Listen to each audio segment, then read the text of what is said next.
Eu vou começar a transmitir os slides aqui da nossa aula de hoje, que depois da gente ter, semana passada, discutido sobre autoritarismo militar, os aspectos dos choques do neoliberalismo, e, subsequentemente, o aspecto autoritário econômico e social do neoliberalismo, na aula de hoje a gente vai pensar sobre autoritarismo político.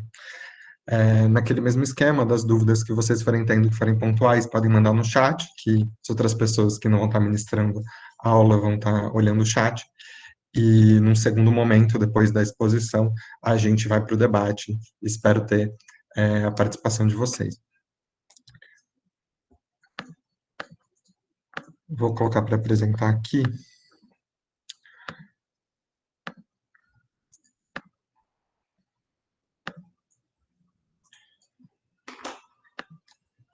Está aparecendo para vocês certinho na tela inteira? Ótimo. Então vamos lá. Na aula de hoje, havia 2 textos que estavam recomendados de bibliografia obrigatória e 2 de bibliografia complementar, que buscam pensar diferentes aspectos do que a gente vai pensar juntos hoje sobre o autoritarismo político, o neoliberalismo. Como o neoliberalismo vai refazer, transfigurar, transformar a esfera da política.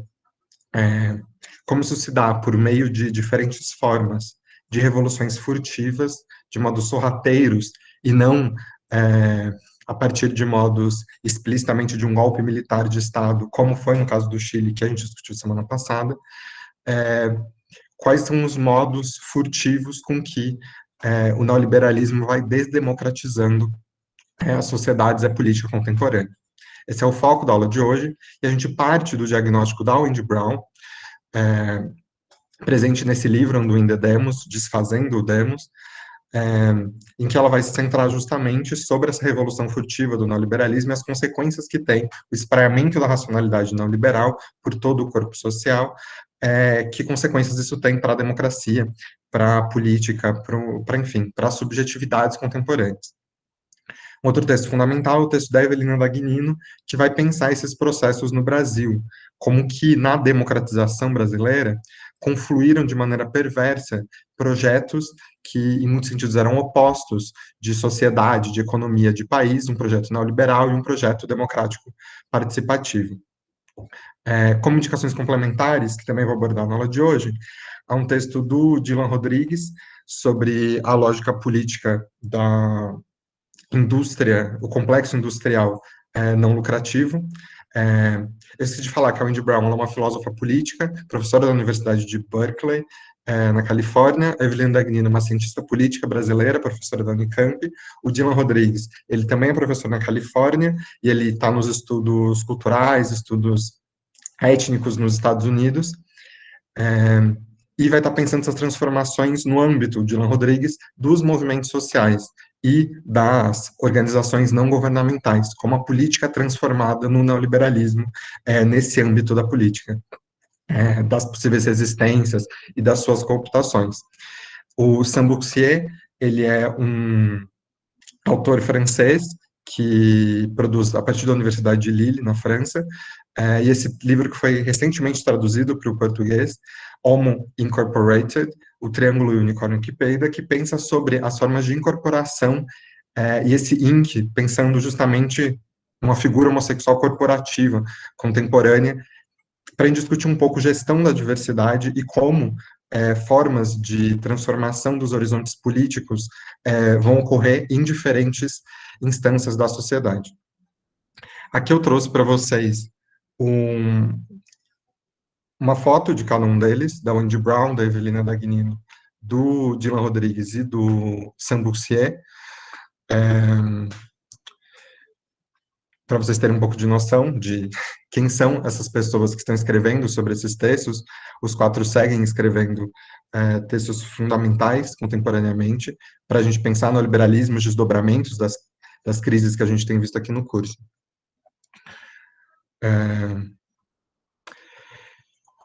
Bem, começando a pensar quais são as grandes questões que estão em jogo quando a gente pensa o autoritarismo político, a transformação da política na sociedade neoliberal.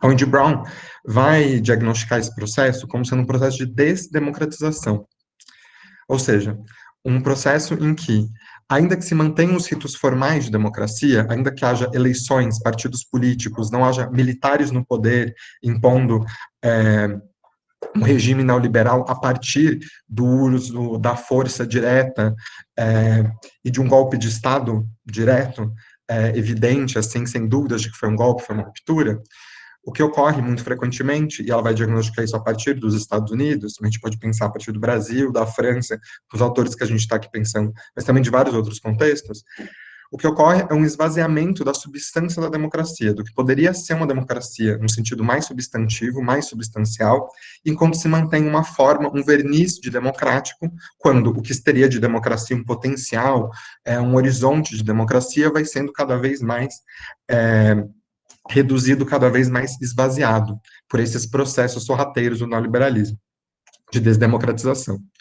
Estão articulados, quando a gente pensa desdemocratização, e estão articulados em todos os textos que a gente recomendou para a aula de hoje, uma dupla dimensão, que é ao mesmo tempo política, de como a política vai sendo desdemocratizada, mas que também é epistemológica, no sentido de como o conhecimento é produzido no neoliberalismo, as formas de se conhecer, as formas de se pensar a política, de se escrever sobre os horizontes políticos, como tudo isso vai sendo reconfigurado nas relações sociais neoliberais, pela racionalidade neoliberal, por um outro modo de pensar a política e de produzir conhecimento sobre ela.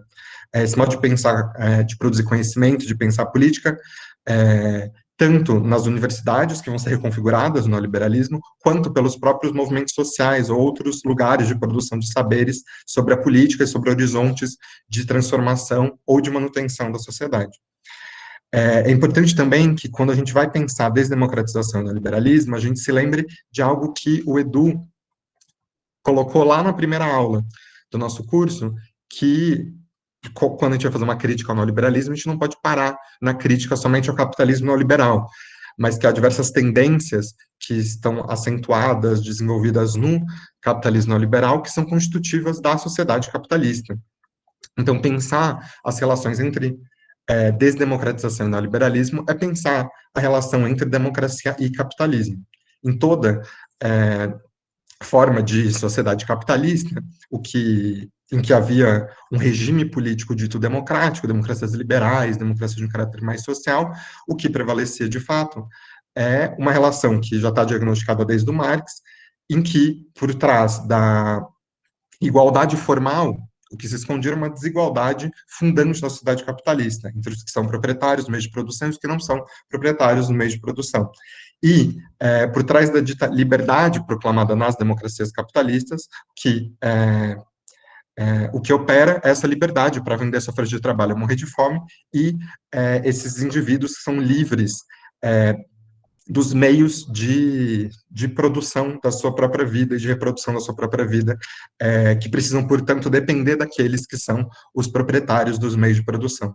Enfim, essa relação de como o capitalismo mina as possibilidades de haver uma igualdade, uma liberdade substantivas em qualquer horizonte democrático é uma discussão clássica, e que é aqui atualizada quando a gente fazer uma crítica ao capitalismo neoliberal.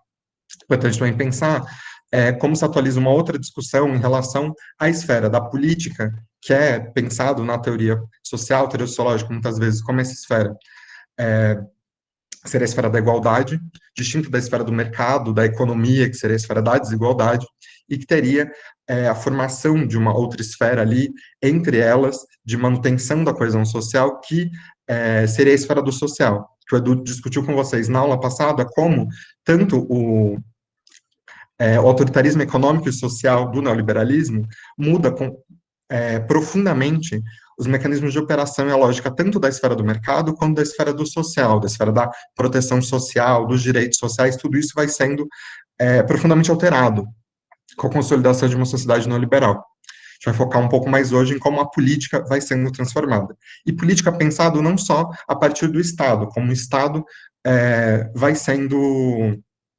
tornado um Estado-empresa, mas como a sociedade civil, e aqui é uma distinção também clássica em teoria política, entre Estado e sociedade civil, e muitas vezes se pensa como se a sociedade civil fosse ali um lugar de refúgio quase das mazelas que estariam vindo do Estado. Então, enquanto o Estado estaria se transformando em empresa, a sociedade civil talvez fosse o lugar da resistência, de onde teria um mundo ali a ser colonizado por esse Estado, por essas forças não liberais.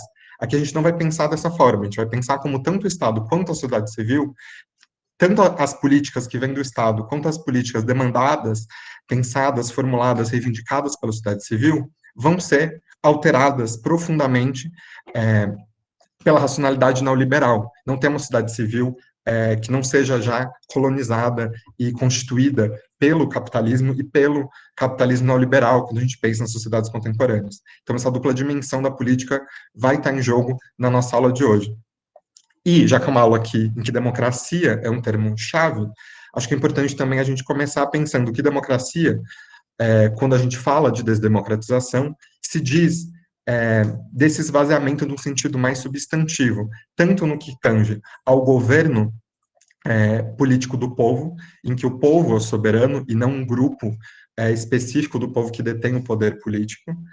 Esse sentido mais substantivo vai sendo esvaziado, quanto as promessas de liberdade e igualdade substantivas que são esvaziadas nas democracias neoliberais contemporâneas. Essas promessas são constitutivas dos regimes democráticos que nasceram nas sociedades capitalistas nos últimos séculos.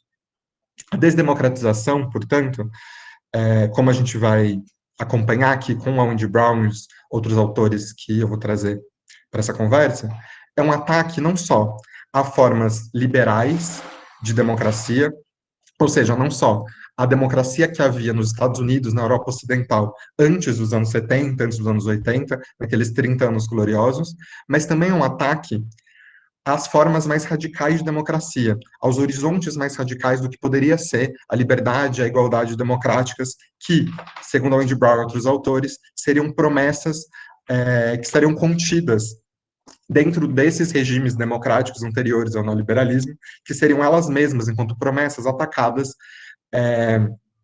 sob o regime neoliberal. Trago aqui duas citações da Wendy Brown, que me parecem fundamentais para a gente poder entender um pouco melhor o que ela quer dizer com desdemocratização, o que essa reconfiguração do Estado implica. Mais do que meramente saturar o significado ou o conteúdo da democracia com valores de mercado, o neoliberalismo ataca os princípios, as práticas, as culturas, os sujeitos e as instituições da democracia, compreendida como governo pelo povo. Ou seja, não apenas os valores do mercado vão se espraiar pela sociedade, mas tudo que se requer para que haja algum tipo de regime político democrático vai ser atacado. E vai ser atacado não só a partir de tanques nas ruas, como no caso do Chile, mas a partir de uma transfiguração de quais são os princípios que devem valer na política, quais são as práticas que são tidas como legítimas na política, qual cultura política aqueles que vão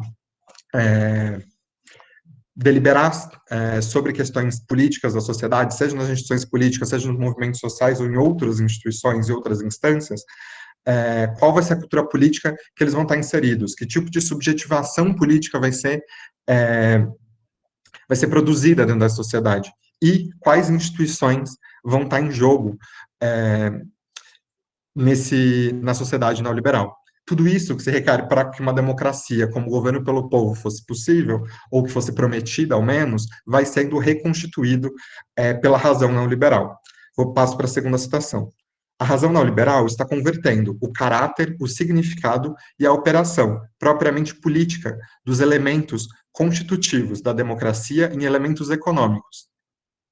O processo de economicização da política, de espraiamento da racionalidade neoliberal para a esfera da política, visa justamente alterar essas operações, significados, caráteres, mas também, se a gente pensar os princípios, as práticas, os sujeitos, que se vinculariam a uma lógica propriamente política, nas promessas da democracia liberal, para elementos propriamente econômicos, em que vai ser o significado econômico validado pelo mercado, as operações econômicas ligadas com o crescimento econômico, com investimentos no capital humano de uma determinada sociedade, que vão ser colocados como os elementos, os critérios para se avaliar a política, e não critérios que surjam dentro da própria esfera política, que é o que estaria em jogo numa noção mais substantiva de democracia, em que ela seria uma esfera, né, da política separada,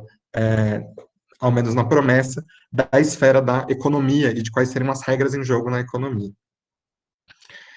Nessa transformação da política, Owen Brown, assim como outros autores, como Dardot Laval, por exemplo, vão pensar o neoliberalismo como uma racionalidade normativa, que se espraia pelo tecido social, buscando produzir uma sociedade em que a forma empresa esteja presente nos diversos âmbitos sociais e em que toda conduta humana e toda esfera de existência se reduzam a homo econômicos. Uma forma de pensar o humano enquanto empresa de si mesmo. E os homo econômicos, aqui é onde Brown faz uma discussão ali a partir da discussão que Foucault faz na Semana Biopolítica, no capítulo que eu recomendei para vocês, que é sobre como esse homo econômicos aqui é um homo econômicos distinto das teorias econômicas liberais clássicas, um homo econômicos voltado sobre si mesmo como empresa de si para maximização dos investimentos que faz sobre si mesmo como capital humano, como toda essa é uma construção neoliberal do que é o humano, e do que é o humano não só na esfera econômica, mas do que é humano em todas as esferas da vida. Esses efeitos, portanto, não se dão apenas na esfera política, mas em quaisquer esferas. Pelo menos isso enquanto tendência de uma sociedade em neoliberalização. As formas de desdemocratização, ou seja, as formas com que a lógica econômica, as operações econômicas, os significados econômicos vão sobrepujar, vão tomar o lugar de significados que poderiam ser propriamente políticos distintos desses da economia, vai ocorrer por múltiplas vias.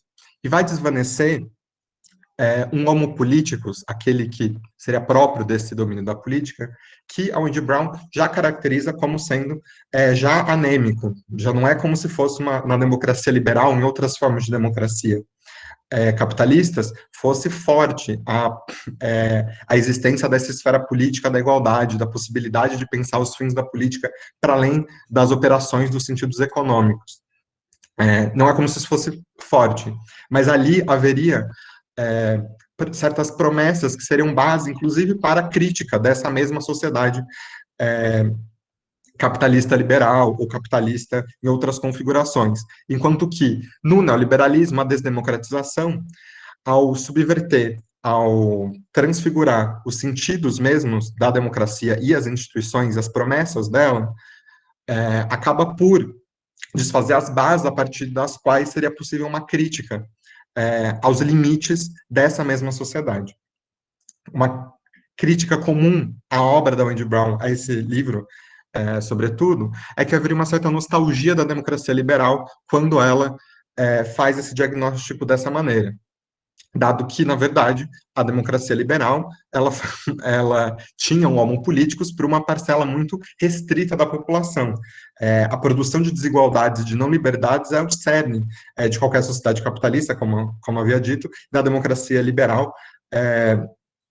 Isso também ocorria. O neoliberalismo não inventa a produção incessante de desigualdades e de não liberdades. Ele muda a forma como essa produção ocorre. Mas me parece, da leitura que eu faço da Wendy Brown, que há uma concepção mais substantiva de democracia aqui, que ela não reconhece na democracia liberal, não reconhece em qualquer forma de democracia dentro do neoliberalismo, e o que ela busca defender nesse livro é a importância e que efeitos pode ter, a importância das promessas de liberdade e igualdade presentes num pensamento democrático, e quais efeitos pode ter a produção de subjetividades, a produção de sujeitos no mundo que não mais tenham essas promessas de liberdade, de igualdade, não mais tenham essa base para fazer uma crítica a essa mesma sociedade. Então, que horizontes seriam possíveis de serem construídos por subjetividades desdemocratizadas, por sujeitos que se tornam sujeitos se tornam sujeitos políticos numa esfera na qual as promessas de liberdade e igualdade da democracia liberal não valem mais. em que é por meio da competição da empresa de si, só pelos valores, pelas operações, pelos sentidos econômicos que a política opera. E para pensar os efeitos disso tudo, é importante a gente também pensar como, em outros contextos, para além desses dos Estados Unidos, da Europa Ocidental, em que teve uma experiência de democracia liberal, de direitos sociais para determinadas classes sociais, determinadas raças, gênero, sexualidade, e que excluía e produzia desigualdades para todos os outros que não eram partes deste grupo dentro das sociedades, em outros cantos do globo, como no Brasil, na América Latina, o momento que a gente tem o espraiamento da racionalidade neoliberal é um momento que a gente tem processos também de democratização. Então, como a gente vai ver com a Evelina Dagnino, no Brasil, democratização e desdemocratização vão andar um com o outro nos anos 90. Então, por meio de uma linguagem e de um vocabulário, de instituições que, que teriam ainda uma gramática, uma promessa democrática, vai se desdemocratizando. O que dá certos contornos outros para essa desdemocratização e certas hibridizações outras, que é algo também que vai ser tratado em outras aulas, do que em relação ao diagnóstico que a Andy Brown apresenta para os Estados Unidos e para esses países, enfim, de capitalismo central. No capítulo que eu recomendei para vocês, e ela apresenta assim, algumas teses que ela vai depois se aprofundar nos demais capítulos do livro, em como a racionalidade neoliberal vai refazer tanto o Estado como uma empresa, quanto a universidade como uma empresa. A universidade passa a ser uma instituição de produção de capital humano. E as atividades universitárias passam a ser submetidas a diversas métricas econômicas, de uma maneira não diretamente econômicas como um mercado, em que tudo se teria que pagar, e a privatização das universidades em diversas sociedades seria uma das medidas mais visíveis, assim, e evidentes de como a universidade passa a se portar como uma empresa, mas mesmo no Brasil, por exemplo, em que há diversas universidades públicas, em que você não precisa pagar para entrar, para estudar nelas, para fazer pesquisa nelas, diferente de universidades em vários outros lugares do mundo, o modo como se faz pesquisa, o modo como se produz conhecimento, o que é tido como boas práticas dentro desse universo, vai sendo reconfigurado profundamente em torno dessas noções de capital humano, de investimento, noções, sobretudo, empresariais e de promoção da competição entre os sujeitos que estão ali no ambiente universitário. Recomendo fortemente o capítulo em que ela se volta mais para a universidade.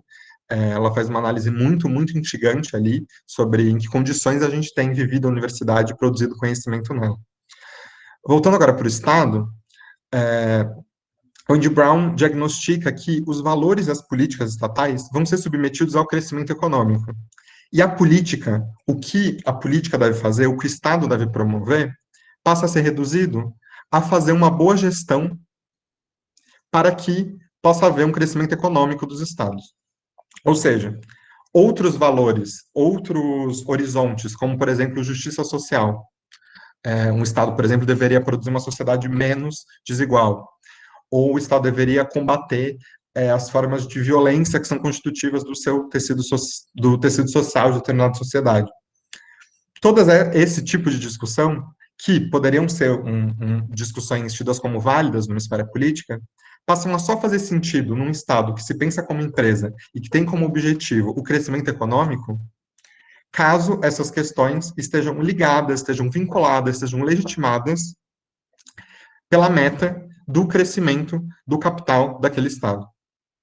Desse modo, as políticas de Estado e de empresas vão se assemelhar, porque tanto as empresas passam a, no neoliberalismo, defender determinadas medidas de justiça social e sustentabilidade, quanto os estados passam a defender, passam a ter essas políticas como negócios, não como princípios da ação política, não como princípios que instituem por que aquele estado deve agir de determinada maneira. Não é como finalidade última das ações do Estado que a justiça social ou a sustentabilidade aparece na política neoliberal, mas sim como negócios possíveis justificados muitas vezes a partir de raciocínios de que por meio de determinadas políticas de justiça social, de como, por exemplo, de políticas focalizadas de distribuição de renda, seria possível haver uma maior dinamização do mercado interno, seria possível fazer com que o país crescesse economicamente. Outros valores que não crescimento econômico vão deslegitimando que certas políticas sejam implementadas. E essa lógica vai estando presente não só como o Estado e os diferentes governos que vão estar ali gerindo o Estado neoliberal e fazendo a gestão dessa política, vão justificar a política, como também vai estar presente em como movimentos sociais vão demandar desse Estado. Quais são as políticas que deveriam ser implementadas? Como desde a primeira aula a gente também tem dito, o Estado não é um Estado mínimo no neoliberalismo. Ele é um Estado que vai se apresentar como se ele fosse mínimo, mas que ele é fundamental para o neoliberalismo em diferentes âmbitos. Ele é fundamental para instaurar um quadro neoliberal no mundo, para construir mercados e para zelar por esses mercados. Ou seja, ele é fundamental para que diversos âmbitos da vida social, tendencialmente todos, passem a operar segundo a lógica do mercado. Ainda que nem todos passem a operar como sendo tudo mercadorias, mas que tudo passe a operar por meio da lógica do mercado e de investimento, de aumento do capital que está em jogo em cada um desses mercados, como, por exemplo, no mercado acadêmico aqui no Brasil, essa transformação das universidades, que acho que é um exemplo interessante para pensar, que é justamente se constrói como um mercado sem que necessariamente as pessoas tenham que ter uma relação de mercadoria com as universidades públicas, enquanto que, enfim, né, mercadorização e a expansão do mercado privado de educação é o constitutivo desse mesmo projeto. Mas, enfim, o que importa aqui é o Estado agir nos mais diversos âmbitos da vida social, mesmo naqueles em que ele supostamente deveria assegurar um direito social a uma determinada esfera, a saúde, a educação, a previdência, para que todos eles sejam âmbitos de mercado, sejam âmbitos de competição, para que a concorrência seja a norma das ações políticas do Estado, tanto quando ele pensa a si mesmo e constrói a si mesmo, quanto quando ele vai agir em qualquer esfera do âmbito social. O Estado deve não só construir esses mercados, como também conduzir os indivíduos como empreendedores. E aqui um debate a partir da noção de governo do Foucault, que é uma ideia de governo enquanto uma condução de condutas, em que certos modelos de produção de sujeito vão sendo gestados e produzidos e conduzidos a partir dessa ação do Estado, mas não só do Estado. A empresa, com um modelo de subjetivação, vai andar lado a lado com o espraiamento da concorrência, com uma norma de construção dos diversos âmbitos sociais, inclusive da própria política. E o Estado não só constrói, tudo vai ser central para a construção tendencial de tudo na sociedade neoliberal, como sendo o mercado submetido a essas normas, como ele mesmo se submete à norma da concorrência e a uma relação consigo mesmo como uma empresa. E vai ter a esfera de validação das diversas políticas desse Estado no mercado. Não vai ser uma esfera de validação propriamente política, no sentido que a Andy Brown dá para a política. Vai ser a partir de há crescimento econômico? O PIB cresceu? Se sim, todas essas medidas aqui que foram implementadas foram medidas validadas, com políticas politicamente eficazes. Só que como esse politicamente cada vez mais quer dizer, quer significar economicamente eficazes, economicamente adequadas. Então, cortes de gastos, uma relação com as despesas do Estado como sendo despesas que devem ser cortadas, como qualquer empresa deveria cortar despesas para que crescesse, uma relação com os cidadãos, que é uma relação de cliente-empresa, e não uma relação de cidadãos que têm direitos numa determinada comunidade política, e a relação com outros estados como sendo uma relação de concorrência, com outros estados que também são vistos como estados-empresa em competição. Algumas consequências dessa reconfiguração do Estado. Os indivíduos passam a ser vistos como nada mais do que capital humano, responsável por si mesmo. Então, não mais seria responsabilidade do Estado cuidar dos indivíduos, seria responsabilidade deles mesmos e das suas famílias. É, e o sucesso ou fracasso desses indivíduos seria uma consequência das ações deles nesse âmbito individual. Quaisquer questões estruturais de justiça social que eram centrais nas políticas do social, do capitalismo, dos 30 anos, é, antes do espraiamento do neoliberalismo, vão sendo completamente transfiguradas para políticas que, mesmo quando agem no social e políticas de proteção social, vão ser políticas pensando na responsabilização, na punição desses indivíduos que devem conseguir prosperar por conta própria, agindo como empresas de si mesmo. Os indivíduos vão ser, ao serem construídos dessa maneira pelo Estado, vão ser vistos como dispensáveis e como sacrificáveis. E aí vem uma noção, inclusive, dessa cidadania e dessa democracia sacrificial, da Wendy Brown, que nesse livro aparece no último capítulo, na conclusão. Ou seja, tanto para o Estado quanto para as empresas, indivíduos podem ser dispensáveis, podem ser sacrificáveis, caso os custos com aqueles indivíduos não compensem para o crescimento daquele Estado, naquele determinado momento. Algo que é muito evidente se a gente pensar, por exemplo, agora na pandemia de Covid. A ideia de que a economia não pode parar, a economia tem que crescer. A gente não pode parar por conta de uma gripezinha. Não importa que tenha quase 400 mil mortos no Brasil agora. Não pode parar, não pode parar. A economia tem que crescer. Isso é, basicamente, sacrificar uma boa parte da população e tratar essa parte da população como dispensável em nome do capital que não poderia parar, e justamente não poderia parar e não poderia ser parado pela política, que seria a esfera em outras configurações de sociedade, e poderia colocar determinadas travas para essa lógica economicista do econômico como aquilo que não pode parar, o fundamento da vida, da política, de tudo, essa esfera que poderia colocar determinados entraves nisso, em outras correlações de força também, enfim, é, acaba sendo ela mesma transfigurada para essa esfera da política, que é uma política empresa. Está o tempo inteiro pensando enquanto empresa, e enquanto empresa, os indivíduos são mesmo sacrificáveis e podem ser dispensáveis em nome do bom funcionamento da economia.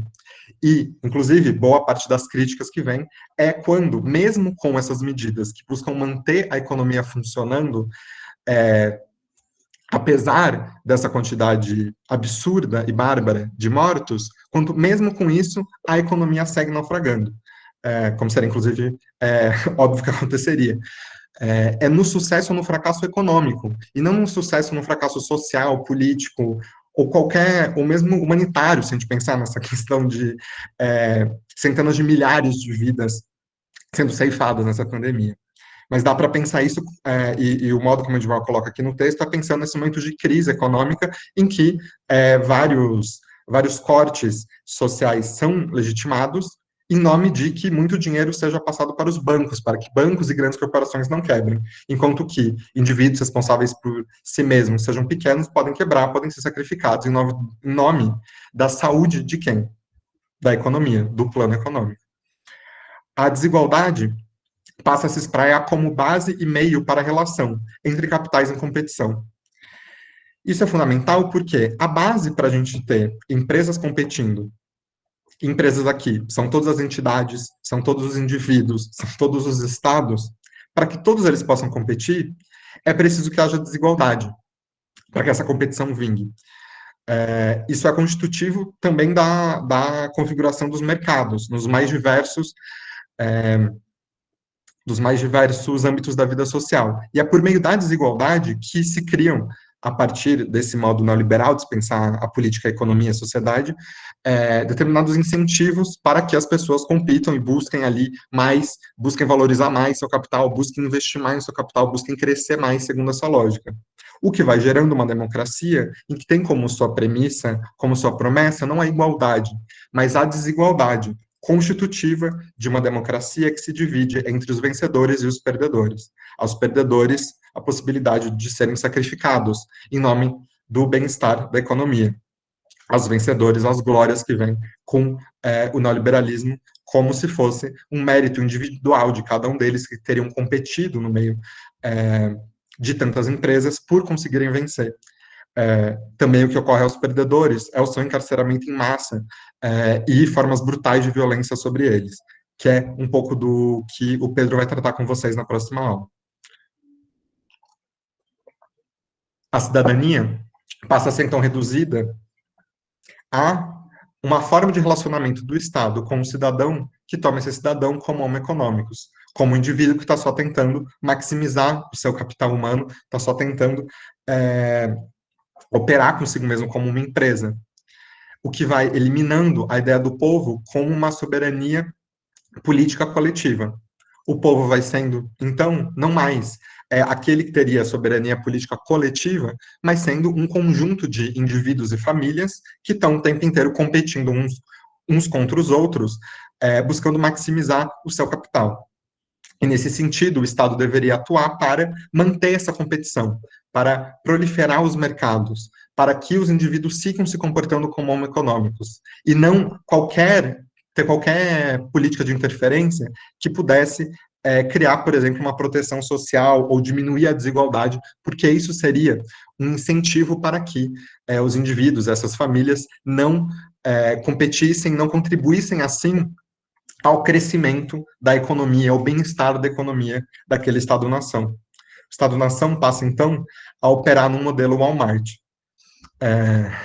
A ideia de que seria um conjunto unitário, um Estado-nação, é algo presente desde o surgimento dos Estados-nação, em que vai se tentar mitigar, desfazer os conflitos de classe ao colocar ali proprietários e trabalhadores como sendo parte de uma mesma comunidade política, de um mesmo Estado-nação, cujo crescimento seria benéfico para todos ao mesmo tempo, então seria o mesmo interesse de todos o crescimento da economia. Isso é algo que está presente nas críticas clássicas a como o Estado-nação opera numa sociedade capitalista.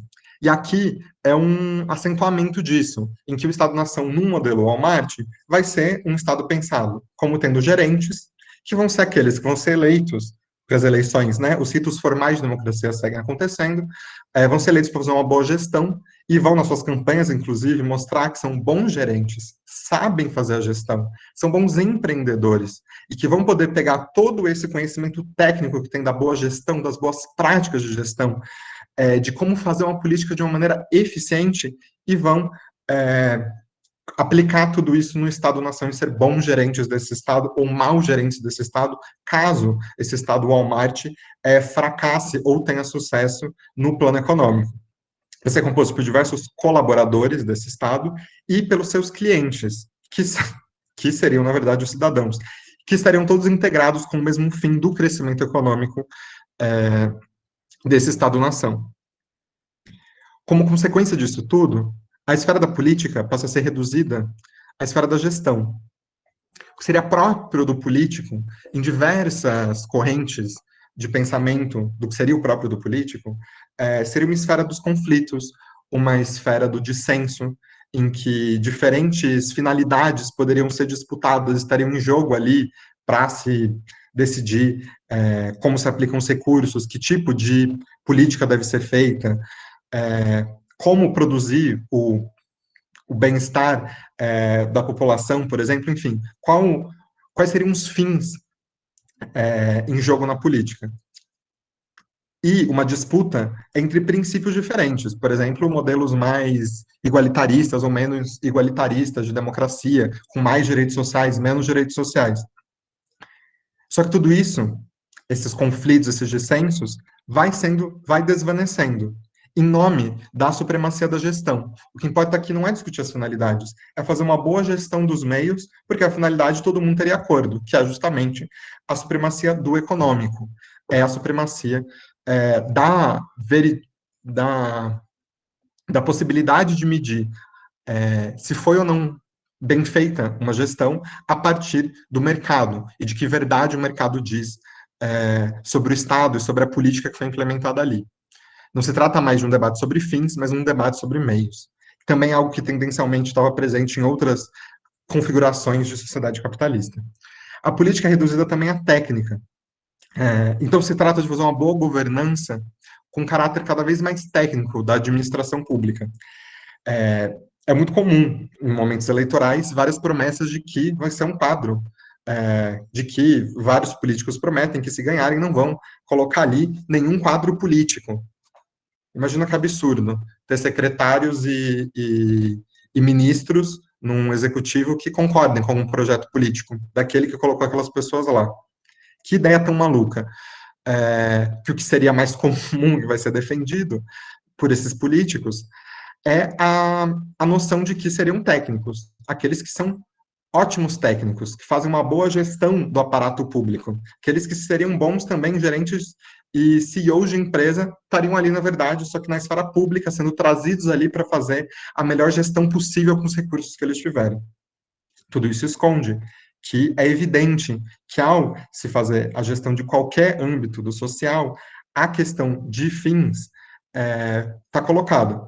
Ainda que, ao não haver essa discussão sobre os fins, o que está colocado é a supremacia de que é o crescimento econômico, é o corte de gastos, é o aumento das terceirizações, das parcerias público-privadas, que devem ser incentivadas em nome do que seria tido como boa gestão, que não é questionada, inclusive, para além da esfera do mercado, da economia.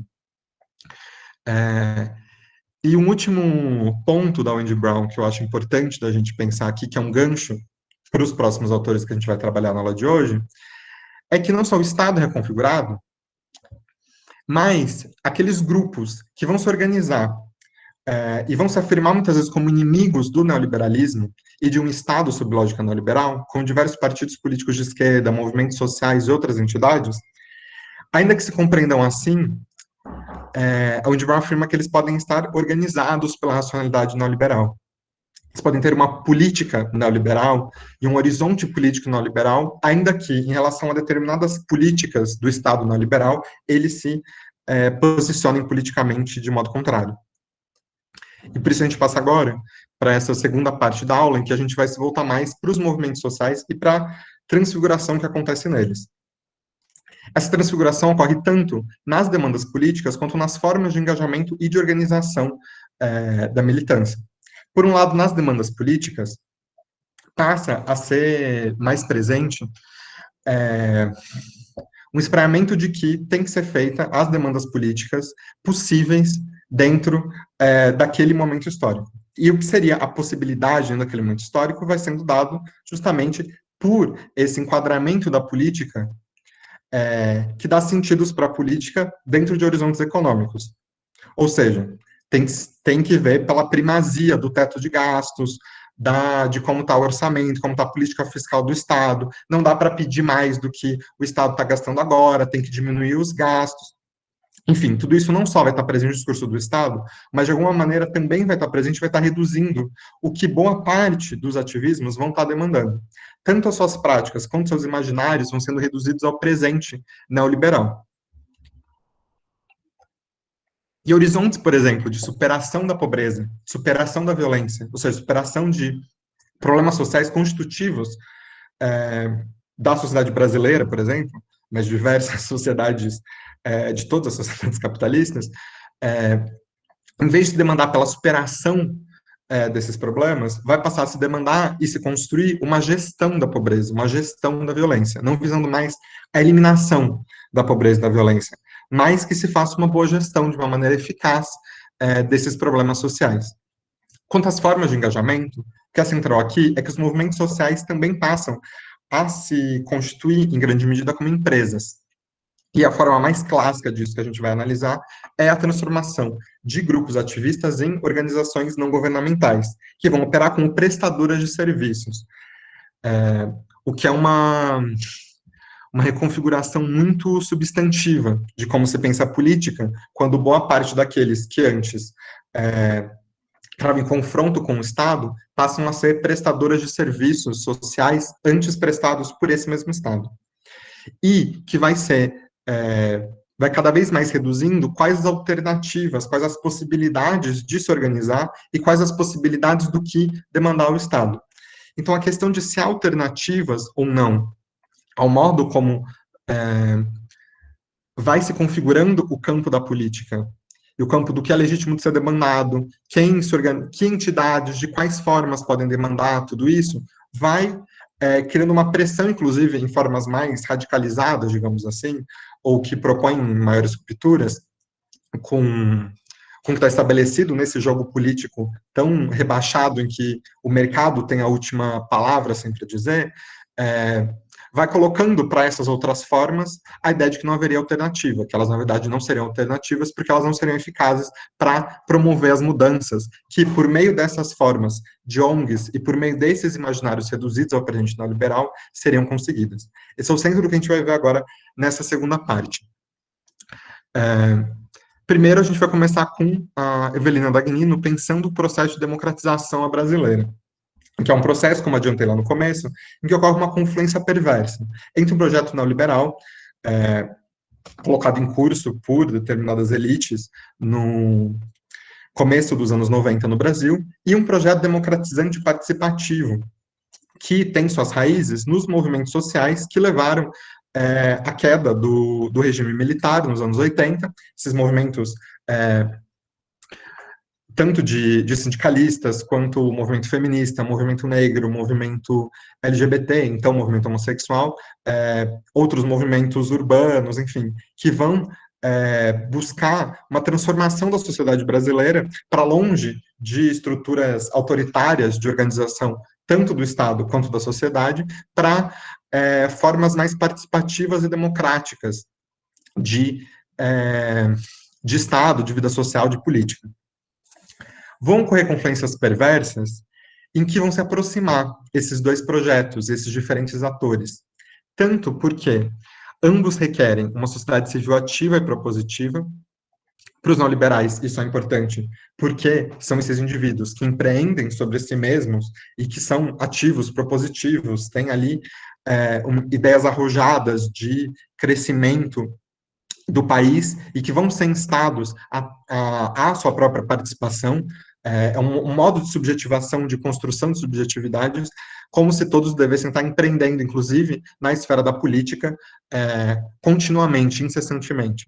E, de outro lado, a sociedade civil ativa e propositiva seria fundamental para um projeto democratizante e participativo, justamente porque, sem ter parte da sociedade civil propondo, participando desses processos que os atores, os movimentos sociais do projeto democratizante tentavam instaurar no Brasil, não haveria uma democratização mais profunda. Só que, então, acabam confluindo tanto um certo vocabulário em comum desses projetos, quanto certos procedimentos institucionais. Então, tanto em certas instâncias que vão se formar de conselhos participativos, por exemplo, quanto em qual é a linguagem da representação, a linguagem da participação, que é utilizada por ambos os projetos, enfim, acabei fazendo uma frase muito longa agora. Tanto em que gramática é utilizada, quanto em quais instituições são acionadas pelos dois projetos, dos dois lados, acaba havendo muitas similitudes, acaba havendo uma confluência, que ela é perversa porque ela vai despolitizar também o que está sendo colocado em jogo. A gente já vai ver as consequências disso. Assim como o diagnóstico da Wendy Brown é de despolitização no neoliberalismo, porque a política é reduzida ao econômico e é desdemocratizada, também aqui o projeto democratizante vai confluindo com o projeto neoliberal de determinadas maneiras, em que certas pautas que tinham uma promessa, um potencial, um horizonte democrático, vão sendo reconfiguradas para um horizonte muito mais despolitizado, em que os fins da política não estão colocados ali como estavam nos anos 80, no surgimento desses movimentos sociais. Muda nos anos 90 e nos anos 2000 o modo como esses movimentos sociais que surgiram nos anos 80 no Brasil vão pensar suas próprias lutas. E um foco maior vai ser dado a lutas institucionais em detrimento de mobilização social, trabalho de base, formas de espraiamento desse movimento, desses distintos movimentos. Ou seja, formas de luta que estão mais próximas de bater na porta de deputados, senadores, vereadores, para levar suas demandas por meio de advocacy, por exemplo, vão ser privilegiadas por grande parte dos movimentos sociais hegemônicos, em detrimento das práticas mais cotidianas de presença nos bairros, espraiamento pela cidade dessas pautas, de uma mobilização social constante. Os efeitos disso começam nos anos 90, vão ser sentidos profundamente nos anos 2000, a gente sente até hoje o preço que se paga com a mudança de determinadas formas de engajamento, preço se paga em termos do que se torna política, né, que horizontes políticos estão ali, vão ser construídos, e que possibilidades vão ser tidas como legítimas ou não, possíveis ou não, dado que o jogo está acontecendo, sobretudo, por meio desse advocacy de bater na porta daqueles que ocupam as instituições políticas. A participação é nesse momento em que vão ter diferentes instâncias abertas à participação da sociedade civil no Estado brasileiro. Era uma demanda levada por esses movimentos sociais desde os anos 80. Mas essa participação, ela vai muitas vezes, como a Dagnino argumenta, vai exigir uma qualificação para que se possa participar. Vai exigir uma certa qualificação técnica para se compreender e poder opinar sobre sobre aquelas políticas públicas que são debatidas no determinado conselho de saúde, por exemplo. E também uma certa exigência de qualificação política, no sentido de compreensão de como ocorrem os processos institucionais no legislativo, no executivo, no judiciário. E tudo isso vai tendendo a formar determinados grupos dentro desses movimentos que vão que vão ser mais especializados, vão ser mais qualificados tecnicamente para poder ocupar essas posições de participação social. Não só indivíduos assim, mas sobretudo por meio da forma ONG, que vai ser a principal forma de ocupação desses espaços de participação. Vai ser uma forma muito incentivada pelo Estado, porque a reconfiguração do campo do social, que a gente vem conversando desde da aula 2, uma reconfiguração em que o Estado vai se desobrigar de assegurar diversos direitos a partir da produção de variados mecanismos jurídicos em que se transfere essa responsabilidade para o terceiro setor, para as ONGs, para essas organizações que vão, então, ser responsáveis por fazer uma gestão fragmentária da educação, de determinadas áreas da saúde, de determinadas áreas de preservação ambiental, de proteção de direitos da criança e adolescente. Isso vai ser uma lógica, uma forma de relação política que vai se espraiar nas mais diversas esferas da sociedade, nos mais diversos temas que a gente possa pensar. Nos deslocamentos que ocorrem nessas confluências perversas, aqui eu destaquei 4. O primeiro é a ideia de sociedade civil participativa passa a ser cada vez mais reduzido e deslocado para a ideia de ONGs. Ou seja, se há ONGs participando de determinada instância numa instituição política, então haveria ali a sociedade civil participando. E ONG seria um modelo interessante de ser compreendido como sociedade civil por diferentes governos do Estado brasileiro, porque não haveria um risco de politização, não haveria um risco de um questionamento mais profundo sobre os fins daquela política. O que estaria em jogo se quem representasse a sociedade civil fossem movimentos sociais que pregassem uma transformação mais profunda e radical e de ruptura com a sociedade capitalista, por exemplo.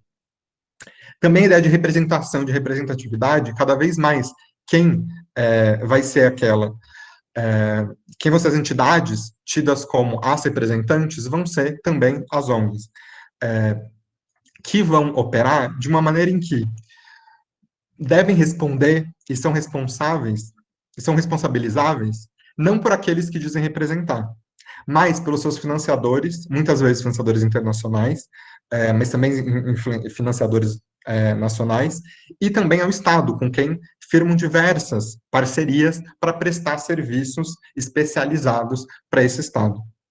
Ou seja, aqui a gente tem não mais uma relação de movimento social organicamente ligado com aquelas comunidades em nome das quais e com as quais, e junto das quais, se faz política, mais a gente tem organizações não governamentais que operam por uma lógica de empresa, não politizando os fins últimos da política, prestando serviços para o Estado, que o Estado vai delegar para se desresponsabilizar deles, e tendo que responder mais aos financiadores internacionais e nacionais e ao Estado do que tendo que prestar qualquer satisfação de qual é essa representação, qual é a política implementada para aqueles que são o público-alvo da ação dessas organizações.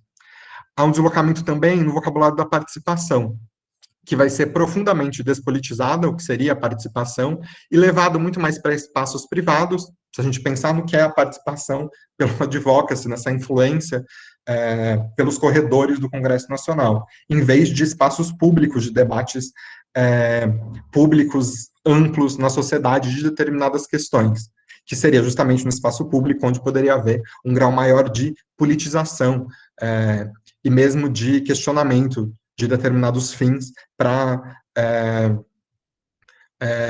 os fins seriam subjacentes às políticas públicas em questão. E essa despolitização também opera pela gestão, em que não mais se trata de fazer política dessa arte do dissenso, do conflito, mas da boa gestão econômica do que das políticas de Estado. Dessa maneira, quando a gente pensa, por exemplo, em conferências nacionais do Brasil, e isso está um pouco para além do que estava aqui presente na Dagnino, essas conferências, muitas vezes, o que é legítimo de ser levado para lá, mesmo que possam participar diversos indivíduos e grupos que não se organizem no formato de ONG, o que pode ser levado e o que vai constar depois no documento final é aquilo que é tido como possível dentro da gestão econômica daquele momento. O que não é dentro desses horizontes, que vai ser, não, isso daqui é um gasto muito a mais para o Estado, isso daqui é o que não tem como colocar uma política assim porque o mercado vai reagir de tal ou qual jeito. Vai sendo descartado, de modo que os espaços mesmo de participação vão sendo despolitizados por essas vias. A cidadania também vai ser transformada e deslocada. Coloquei aqui um trecho da página 155, desse texto da Guinino. Tornar-se cidadão passa a significar a integração individual ao mercado, como consumidor e como produtor. É o mercado, então, que passa a ter que garantir os direitos.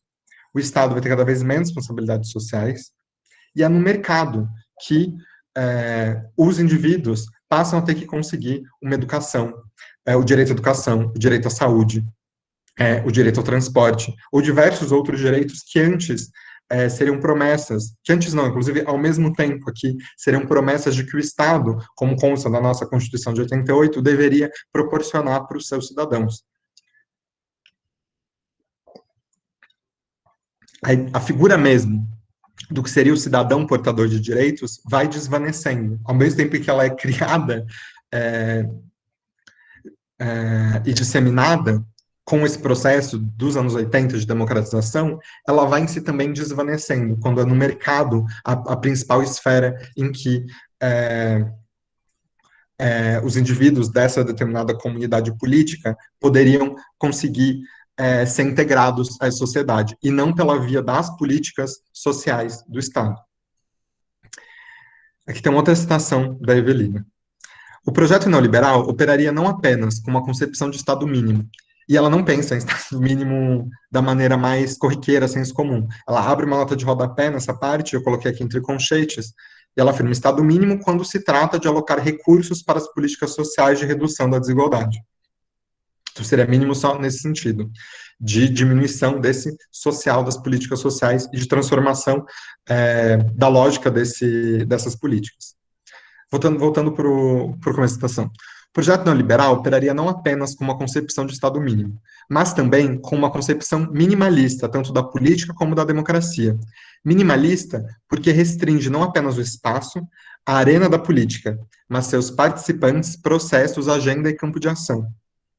Acho bem interessante que ela está já vendo tudo isso aqui 11 anos antes desse livro da Wendy Brown, pensando sobre a minimalização do que é o mínimo que é tido como política e democracia.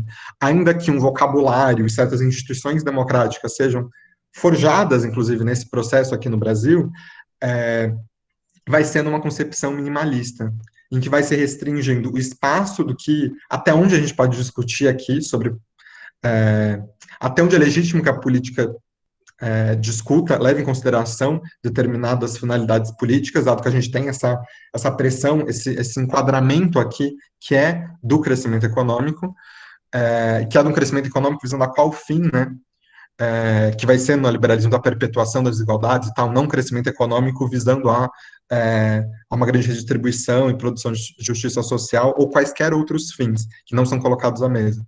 Como também é minimalista em termos de quem pode participar desse processo, quais são esses processos, como eles se dão, o que está presente na agenda política e no campo de ação. Elementos que, a partir, enfim, de outra gramática, estão postos na crítica que a Undibral está fazendo aos processos de desdemocratização. Para a gente se aprofundar um pouco mais nas consequências, nos efeitos da indústria das ONGs, trouxe o texto do Dylan Rodrigues, que está presente numa coletânea sensacional sobre esse debate, produzida pelo Insight, que é um grupo de feministas não brancas nos Estados Unidos, de luta contra a violência, que tem um trabalho de décadas muito, muito, muito instigante. Essa coletânea se chama Revolução Não Vai Ser Financiada. E abre, o primeiro artigo é esse do Dylan Rodrigues, que ficou muito, muito conhecido na literatura sobre ativismos antirracistas, ativismos queer, ativismos feministas nos Estados Unidos, que vai fazer uma crítica contundente a qual a consequência do complexo industrial das ONGs ter se consolidado. Vai fazer provocações que me parecem centrais para a gente pensar tanto o caso estadunidense, que é o que ele está se debruçando, quanto o caso brasileiro. Esse complexo industrial das ONGs vai vincular três dimensões. A lógica da participação social da sociedade civil do Estado, da sociedade civil no Estado, ou seja, a lógica em que a sociedade civil tem que participar no Estado, vinculado ao rebaixamento dos horizontes de expectativas das lutas de movimentos sociais e à atualização de formas brutais de violência estatal. Esses três elementos são constitutivos do que é o complexo industrial das ONGs. Vou chegar até o fim do slide, depois eu volto para deixar mais nítido qual é o nexo entre esses três elementos que, para o Rodrigues, formam esse complexo. Primeiro, essa lógica da participação social no modelo das ONGs muda de grupos ativistas, que seriam tendencialmente mais horizontais, enraizados e orgânicos em relação a determinado grupo, a determinada comunidade política. Disso se passa à formação de organizações especializadas em prestar serviços sociais sob o escrutínio econômico contínuo do cumprimento eficiente de metas. Toda uma lógica da boa gestão que essas organizações que devem se produzir para o Estado como são organizações especializadas em prestar aquele serviço social específico, todas as ações das organizações, para que elas sigam recebendo os recursos dos seus financiadores, tendo as suas parcerias com o Estado, essas ações estão sob o escrutínio de que elas têm que ser eficientes, elas têm que conseguir cumprir as metas que estavam determinadas, para que elas possam conseguir ganhando editais, seguir tendo seus financiamentos, elas têm que ir introjetando na sua política a lógica econômica, porque fora disso elas não vão conseguir se manter materialmente, não vão conseguir pagar os seus funcionários. Uma lógica de empresa, portanto, que passa a predominar contra outras lógicas de organização da política e de produção de outros horizontes políticos presentes em diversos grupos ativistas, grupos, enfim, de movimento negro, de movimento indígena, feminista, queer nos Estados Unidos, como o Dylan Rodrigues está olhando, mas a gente pode pensar também aqui no Brasil. Há, claro, diversos modos de tentativas de resistir a essas lógicas, operar por meio disso para se produzir outros efeitos, que estão também em jogo. O diagnóstico aqui do Dylan Rodrigues é qual é a tendência de todo esse complexo industrial das ONGs. Isso não quer dizer que em todas as ONGs, por mais que elas operem dentro dessa lógica empresarial, e tem esses elementos que a gente está discutindo aqui, não quer dizer que todas elas estejam na mesma maneira incorporadas, no mesmo grau incorporados a esse horizonte. ou que tenham os mesmos efeitos a ação de cada uma dessas organizações individualmente consideradas. A crítica aqui é justamente ao espraiamento e à constituição de um complexo industrial dessas organizações, dessa forma de engajamento militante que passa a ser a forma de engajamento primordial na sociedade neoliberal. E as organizações, elas têm relações de dependência com os financiadores e com o Estado, o que leva à desradicalização dos horizontes é, políticos dessas mesmas organizações. Porque se elas colocarem ali que é anticapitalismo, é abolicionismo penal, é, fim do cis-heteropatriarcado, fim do racismo, é isso que a gente veio fazer. Com com isso, respondendo a um edital, não se consegue o financiamento, não se consegue manter aquela organização operando.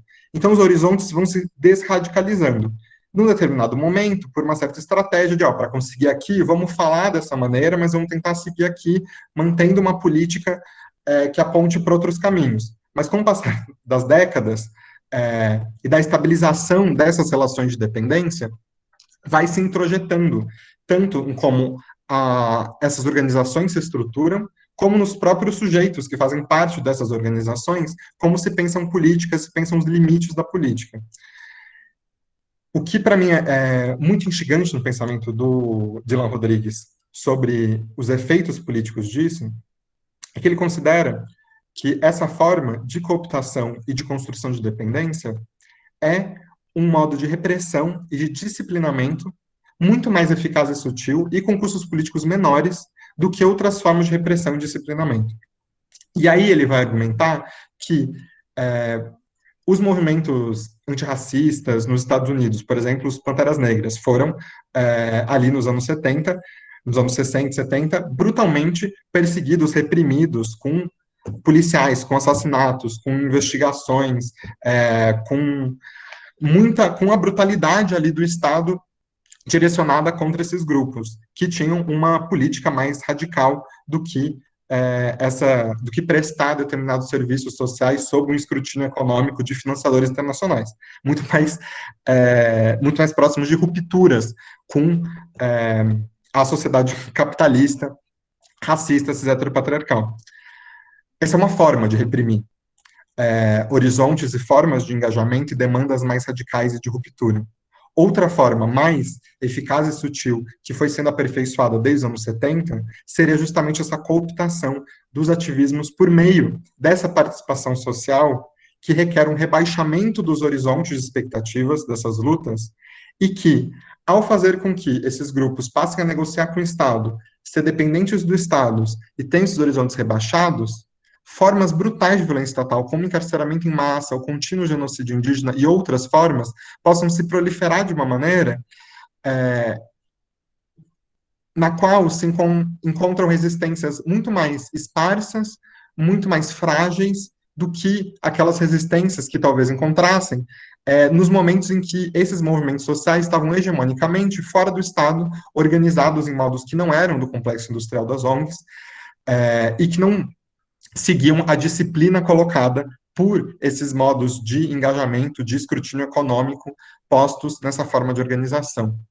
Ou seja, custos políticos muito menores, se reduz ali a possibilidade de radicalização dos movimentos sociais, sem ter que colocar tanta polícia na rua, tanta repressão. Sociedade neoliberal e política liberal é em grande medida sobre repressão, aumento da repressão, a gente vai estudar isso na próxima aula. O ponto aqui é como está vinculado esse aumento de repressão e de violência estatal a essa desradicalização de diversos movimentos que poderiam ser parte da construção de resistências e de rupturas a esses projetos. As organizações transnacionais têm um papel fundamental nisso. A ONU ela vai ser central para domesticar e neutralizar movimentos sociais antirracistas, feministas, LGBTs, desde os anos 80, mudando o caráter desses movimentos, de grande parte desses movimentos, de antissistêmicos a movimentos neoliberais integrados ao neoliberalismo, em que, em vez de uma gramática e de uma forma de organização que vise a construir relações mais próximas com com uma outra sociedade não capitalista, não hierárquica, enfim, que eram formas de engajamento mais frequentes, movimentos sociais anos 60, por exemplo, vai se transformando para movimentos cada vez mais hierarquizados e distantes das suas bases, digamos assim. E, por outro lado, mudando de demandas por ruptura, para uma transformação social completa dessa sociedade, para uma outra lógica de organização social, para demandas por um direito aqui de integração, outro direito ali de integração, como sendo o horizonte que deveria ser difundido, não só numa esfera nacional, mas numa esfera transnacional. E a ONU é fundamental nisso. A Silvia Federici, por exemplo, faz uma crítica muito interessante nesse sentido, o papel na ONU em relação às políticas feministas neoliberais. Essa cooptação que ocorre da política dos movimentos sociais se dá não só a partir dessas dependências de financiamento, mas também por meio de uma cooptação da imaginação política. E aqui o Dylan Rodrigues pensa uma epistemologia política desse complexo industrial. Ou seja, um modo de conhecer a mudança social e a praxis da resistência que está vinculado e está cooptado pela imaginação neoliberal. O modo de conhecer a mudança social, de pensar como é possível mudar o mundo, passa a estar atrelado à legitimidade institucional e aos recursos materiais das ONGs. Essas organizações, que seriam vistas como boas interlocutoras do Estado, interlocutoras legítimas, aquelas que poderiam fazer as demandas, poderiam entrar nos espaços para fazer as demandas, e que teriam acesso aos recursos que vêm do Estado, desses financiadores transnacionais, seriam aquelas que seriam vistas como as organizações possíveis de ir promovendo mudanças aos poucos. E por meio dessa ideia de mudança social, que não leva a nenhuma ruptura, se opera uma gestão burocratizada do medo das rupturas. E caberia, portanto, esse complexo industrial das ONGs, no diagnóstico do Dylan Rodrigues, fazer essa gestão frente às elites, à classe média branca, cis heteronormativa, de que, olha, não, calma lá, existe aqui, tem políticas para a população LGBT, tem políticas para a população negra, para as mulheres, mas olha, não é uma ruptura. A gente só está aqui fazendo algo bem focalizado, aos poucos, não há motivo para pânico, não há motivo para pensar que há qualquer ameaça ao status quo, ao que está estabelecido. E, ao mesmo tempo, também vai fazendo uma gestão burocratizada dessas condições cada vez mais precárias daqueles que são parte do público-alvo dessas ONGs. Numa política que se faz com esse público-alvo que não é de organização para radicalização, ruptura, ou qualquer horizonte desses, que seja de questionamento dos horizontes economicizados, né, do neoliberalismo, mas sim de legitimação desses horizontes como aqueles que seriam os possíveis. O Rodrigues afirma, na página 22, sonhos progressistas de uma sociedade civil global, democrática, que já presume e, portanto, fortifica estruturas existentes de extermínio social, incluindo morte social e biológica. O ponto dele aqui é justamente... Tem algum microfone aberto. Obrigado, Flávio. O ponto do Dylan Rodrigues aqui é justamente que, por meio de um vocabulário, um sonho progressista de que seria possível uma democratização, diversos setores sociais vão se engajar em formas institucionais, em modos de fazer política, que presumem, na verdade, as estruturas existentes, tanto nacionalmente quanto internacionalmente, que são as mesmas estruturas capitalistas, coloniais, neoliberais, que são as que promovem o extermínio social e a morte de parcelas grandes da população e de precarização das condições de vida. Então, essa ideia de que haveria como fazer com que essas instituições fossem mais progressistas, fossem mais democráticas, é o que vai legitimando e fortificando essas mesmas instituições e a sua permanência, sem ter uma contestação possível dentro desse jogo de produzir essa sociedade democrática a partir dessas mesmas instituições que promovem, na verdade, a precarização e a morte. Aqui tem um trecho dele em que isso fica muito explícito. O complexo industrial das organizações sem fins lucrativos perversamente reproduz uma dialética da morte, isto é, o compromisso desse complexo, e por extensão da esquerda do establishment, em manter as estruturas sociais e políticas da sociedade civil, tanto instituições quanto modos de pensamento. Reproduz e possibilita as formas mais perversas e insidiosas de opressão e repressão estatal ou sancionada pelo Estado, tais como a ocupação israelense, o encarceramento em massa e o genocídio contínuo de populações indígenas. É justamente porque o tipo de compromisso produzido por aqueles que se engajam visando a alteração, a transformação social, o compromisso político que essas pessoas que visam transformação social vão estabelecer é um compromisso que mantém as mesmas estruturas que vão reproduzir e legitimar as formas mais perversas de repressão estatal. Como encarceramento em massa vai ser discutido mais na próxima aula, eu vou trazer aqui um pouco do exemplo da ocupação israelense, em que, por exemplo, a política da indústria das ONGs na Palestina, no território ocupado, vai se transformando no neoliberalismo, numa política em que se proliferam ONGs. Então, o modo de lidar com a questão da ocupação militar israelense é por meio de ONGs, vão fazer trabalhos focalizados ali, vão ter financiamento internacional, mas que devem, para operar politicamente, ter um discurso em que vá de acordo com o que esses financiadores internacionalmente estão pensando da relação de Israel com a Palestina e que vá se relacionando com o Estado de Israel de uma maneira que não seja a de contestação do que funda o próprio problema social da sociedade palestina contemporânea, que é a ocupação colonial israelense.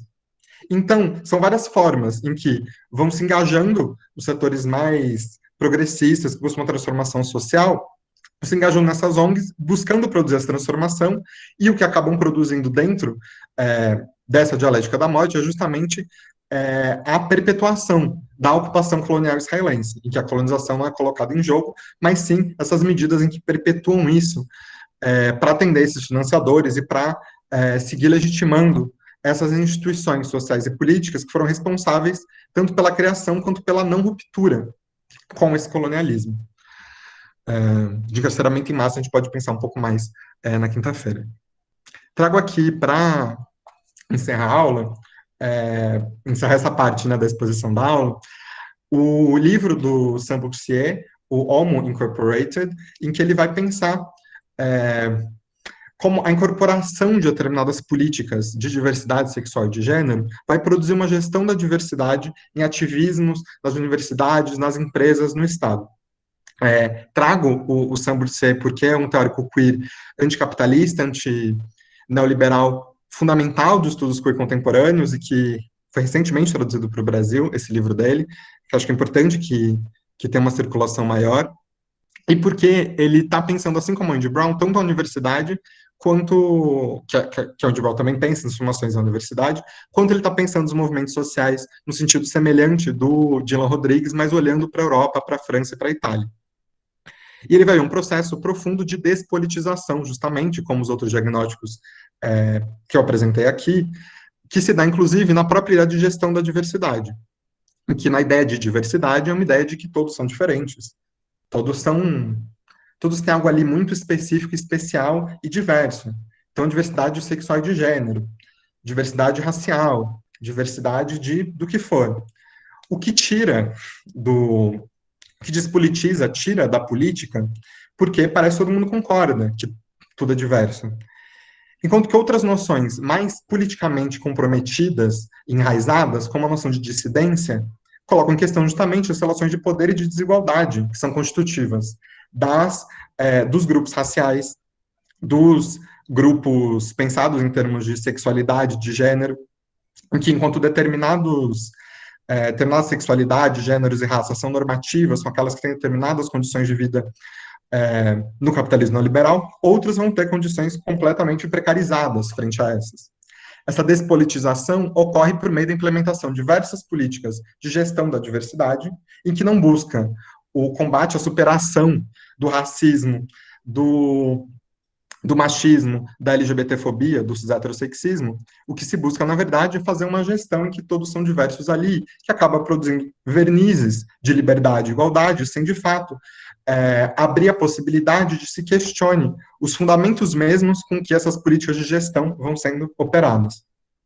Por meio dessa gestão, vão se interrompendo alianças entre diferentes movimentos sociais. Isso que foi tão fundamental para movimentos nos anos 60, nos anos 70, em outros períodos da história também, em que movimentos de trabalhadores estavam vinculados várias vezes a movimentos antirracistas, movimentos dos Panteras Negras, inspirando o movimento de liberação, gay liberação queer nos Estados Unidos, anos 60, que estavam vinculadas também ao movimento pela independência de Porto Rico, enfim, essas alianças radicais e que pensam não a vida social como gestão de diferentes partes separadas, igualmente diversas, mas como uma política de superação do capitalismo, inclusive, de radicalização, de consideração de todas essas questões de raça, classe, gênero, sexualidade, colonização, ao mesmo tempo imbricadas e tendo que ser contestadas de modo imbricado, essas alianças vão ser todas questionadas e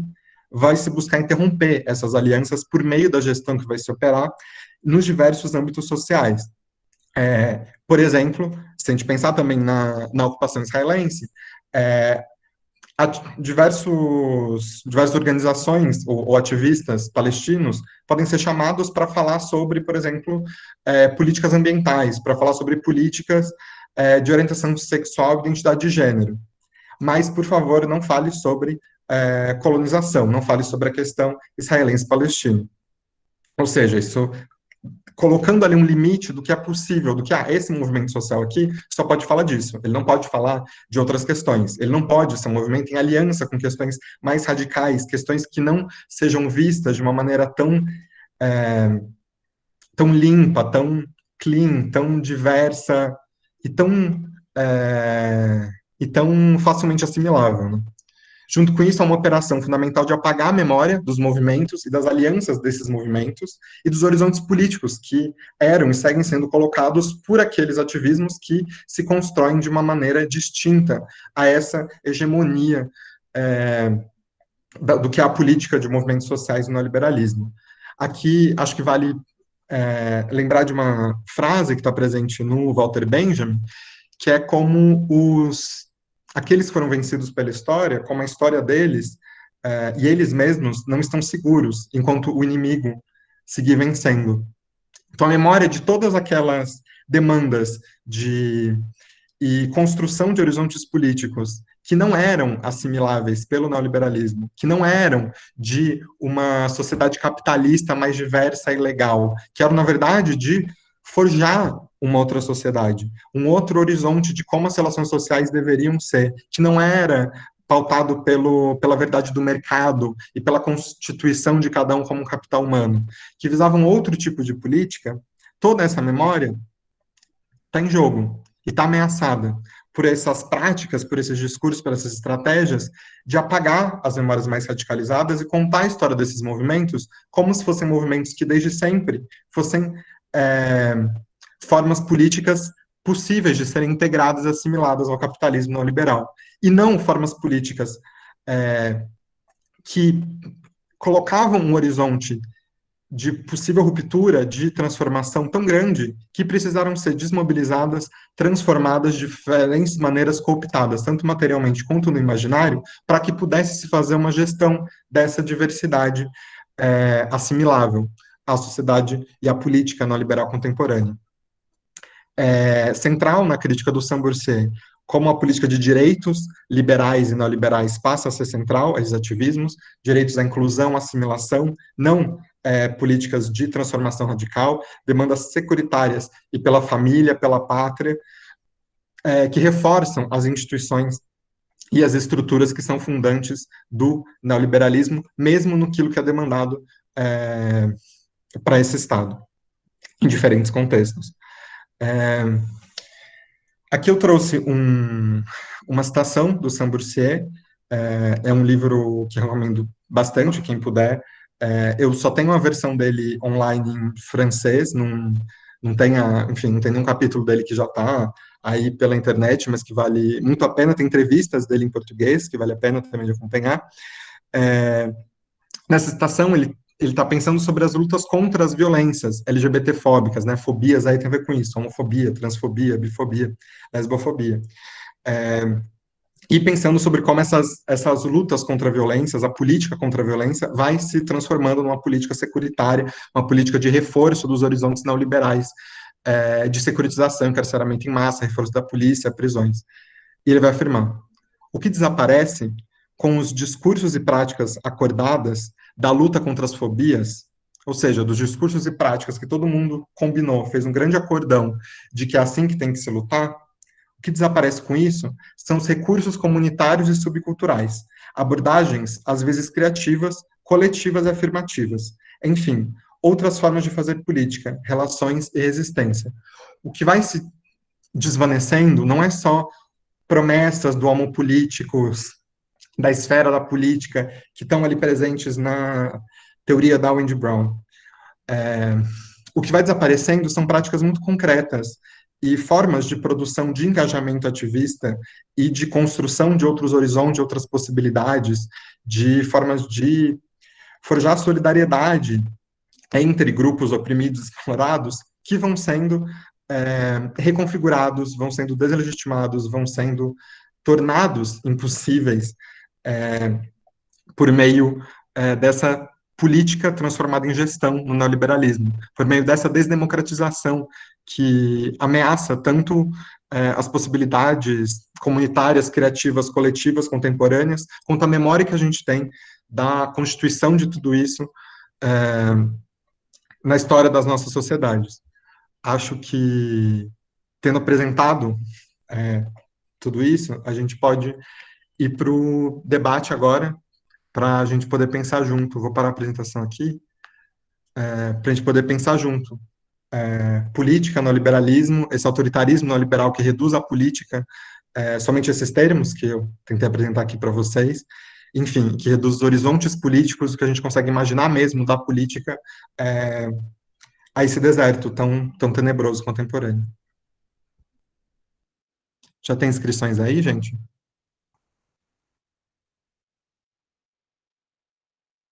Não estou ouvindo o Pedro. Também não, Pedro. Acho que. Esperar um pouquinho, então.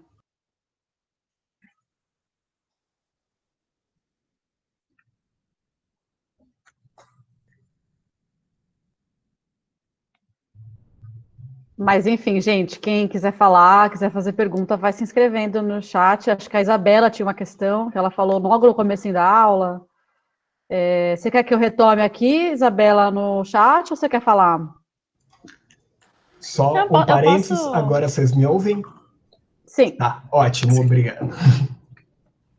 Estamos na Isabela, então, que acho que é a primeira questão. Boa noite para todo mundo. Minha dúvida é que eu não entendi muito bem essa questão de por que a Wendy Brown ela não recairia numa defesa ou numa retomada de uma democracia liberal. Assim, eu não entendi muito bem o argumento, e isso é uma coisa que eu já tinha lido esse livro dela antes e continuo não entendendo, assim, quando as respostas à crítica, sabe? Eu não sei se é. E aí eu queria agradecer pela indicação desse autor. Eu não conhecia, né? Sam Roussier, não conhecia ele. E aí eu não achei no Drive o livro, mesmo que a versão em francês. Eu não sei se eu lerdei e não vi. Então, se tiverem como repassar para a gente, eu vou ficar grata. Mas é isso. Obrigada, gente. A aula foi muito boa, Alexandre. Muito obrigada. Tem mais gente que quer perguntar? A gente podia talvez fazer uma rodadinha.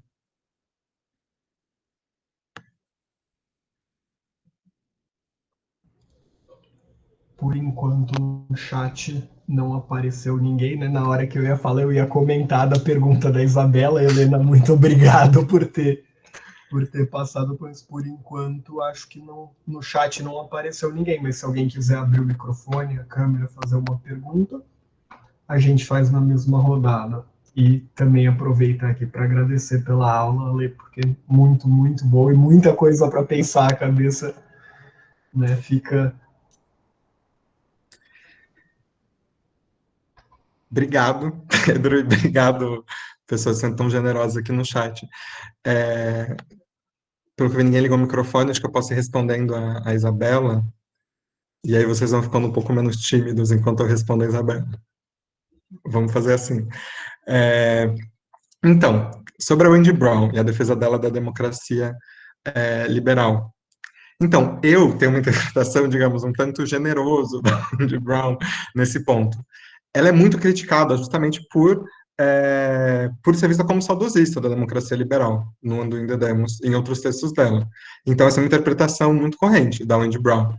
O meu ponto em relação a isso, a partir de outros textos dela mesmo, é que ela, na leitura que eu faço dela, ela me parece ser uma crítica também da democracia liberal.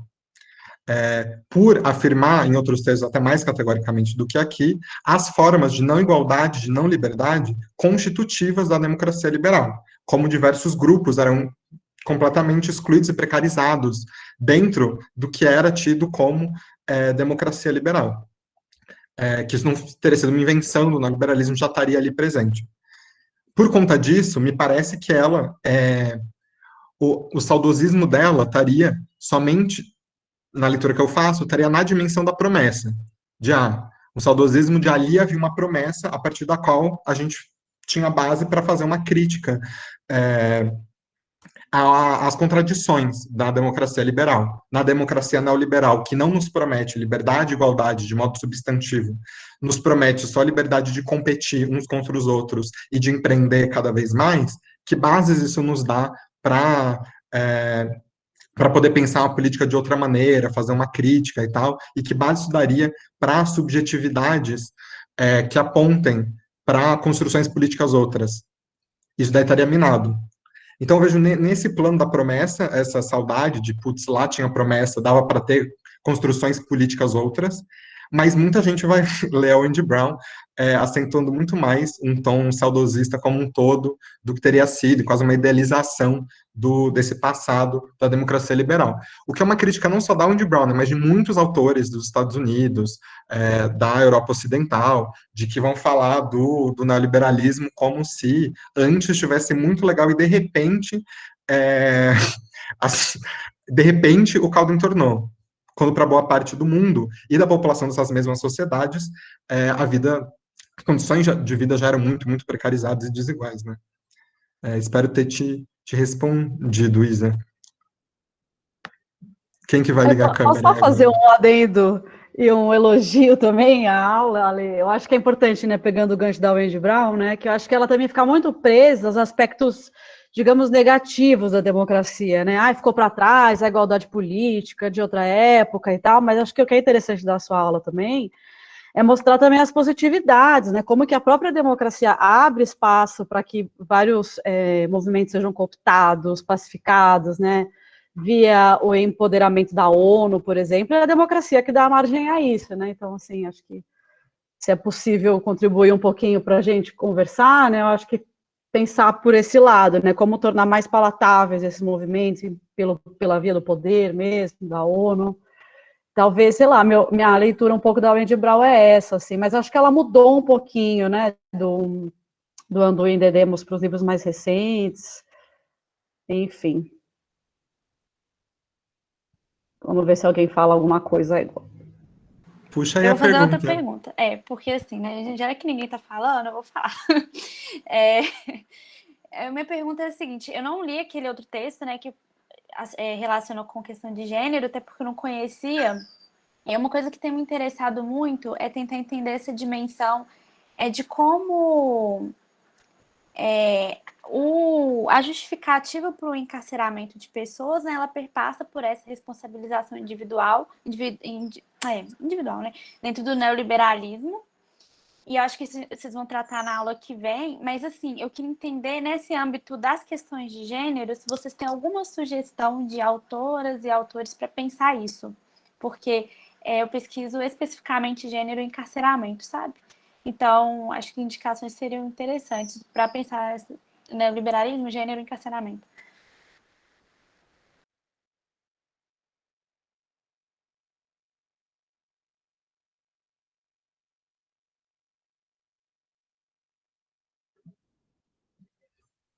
Só para entender uma dimensão da sua pergunta, você está perguntando sobre a dimensão de gênero no que tange a população que é encarcerada por exemplo, pensar encarceramento de mulheres negras, por exemplo, ou a mobilização do cárcere em demandas políticas ligadas a gênero, ou ambas as dimensões? Ambas as dimensões, mas seria mais a primeira, no sentido assim, de entender como que as noções sobre gênero, elas são mobilizadas para a justificativa do encarceramento. Então, por exemplo, eu pesquiso como pessoas cisgêneras compreendem as experiências trans, né, e como que essa compreensão, ela possibilita a justificativa, né, de encarceramento. E aí eu queria entender assim, se tem alguma coisa com relação a essas interpretações neoliberais, assim, porque o que eu percebo é muito um discurso de, mas fulano pode ser o que quiser, o problema não é ela ser uma travesti, o problema é ela ser mau caráter. Eu estou assim, citando uma fala de uma pessoa que eu entrevistei, né, que é uma assistente social. E aí eu acho que eu não tenho, assim, muito formulado na minha cabeça o que eu quero perguntar, sabe? É uma coisa que está surgindo. Aí eu vi um espaço nessa aula para tentar colher informações sobre. Se eu puder interromper rapidinho, Isabela, eu começo recomendando a dissertação do Alexandre, então, que ele estudou um pouco, tangencia um pouco essas questões, então recomendo já. Eu pesquisei o processo de luta pela criminalização da LGBTfobia no Brasil. E lá, pelo menos, vai nas referências bibliográficas, porque eu mobilizei ali vários teóricos de criminologia queer, de abolicionismo penal queer, e de, enfim, dessas relações de gênero, estudos trans, estudos queer e cárcere. Acho que tem ali pelo menos algumas referências, você pode ir navegando, vendo o que te interessa mais ou menos. Tem uma dissertação de mestrado que eu acho que pode ser muito interessante para você, que não debate neoliberalismo, mas que debate algo próximo do que você está olhando, que é a do Vitor Serra, Pessoa Feita ao Crime. Ah, você conhece? Que, enfim, é maravilhoso para pensar isso. Tem algumas teóricas nos Estados Unidos, inclusive vinculadas, por exemplo, ao Insight, que é o coletivo que organizou o livro da Revolução Não Vai Ser Financiada, no qual consta o artigo do Dylan Rodrigues que eu trouxe para a aula de hoje, que vão pensar como o gênero vai sendo mobilizado ali. Acho que não está nessa coletânea, mas mas elas estão sobretudo pensando não em termos de transgeneridade e encarceramento. Essas questões mais trans e cis, eu precisaria pensar um pouco mais em pessoas que foram olhar para isso em específico. Há uma coletânea que eu acho que é fundamental. Nossa, falei que eu precisaria pensar um pouco mais, eu tenho 3 referências agora na cabeça. Há uma coletânea que é fundamental, que é Captive Genders, não sei se você já viu essa coletânea, Gêneros Cativos, organizado pelo Eric Stanley e pela Nett Smith. E que lá, enfim, vão ter várias dessas ativistas que também estão ligados ao Insight e esses ativismos abolicionistas nos Estados Unidos, mas várias entrevistas de pessoas trans que passaram pelo cárcere, ativistas trans históricas, que desde Stonewall estão lutando contra a polícia e seguem lutando contra a polícia, é fundamental. Outras 2 recomendações que eu te faço é o livro Normal Life, tem a tradução em espanhol, Vida Normal, do Jim Spade, que é incrível para pensar tudo isso, é um homem trans estadunidense fantástico, de teórico de queer, direito, cárcere, e o livro chamado Queer Injustice, que é de 3 autores dos Estados Unidos também, pensando as relações do sistema de justiça criminal e pessoas cis, pessoas trans, dissidentes sexuais de gênero. Acho que essas são algumas referências boas e você pode depois me mandar e-mail quando você quiser, a gente pode seguir trocando essas ideias. Uma pequena contribuição também, resposta talvez mais geral sobre a relação sistema carcerário e gênero, estarão as prisões obsoletas da Angela Davis, né? Tem um capítulo específico como gênero estrutura o sistema prisional, que é assim, a Isabela caiu agora, acabou de aparecer a mensagem para mim, mas esse capítulo é sensacional e acho que traz uma base muito interessante para pensar a relação entre gênero e punição na sociedade contemporânea capitalista.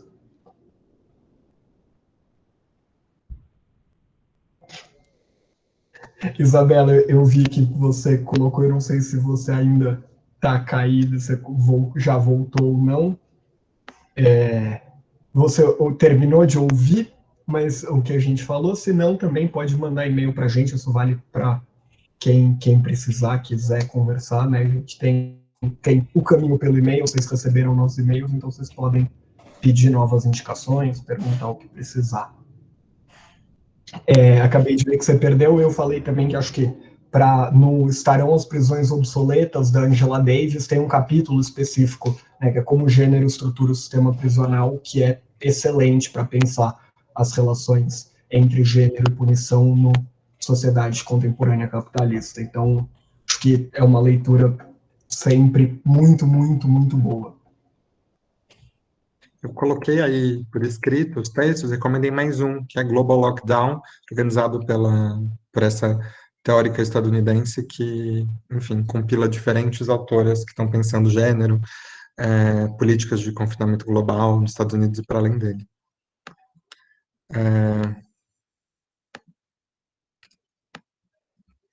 Quem mais tem perguntas, comentários também?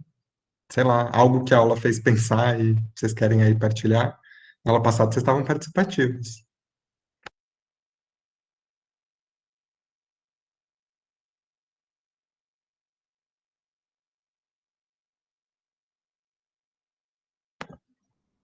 Você levantou a mão, pode ir. Boa noite, pessoal. Eu não tenho nenhuma dúvida especificadamente.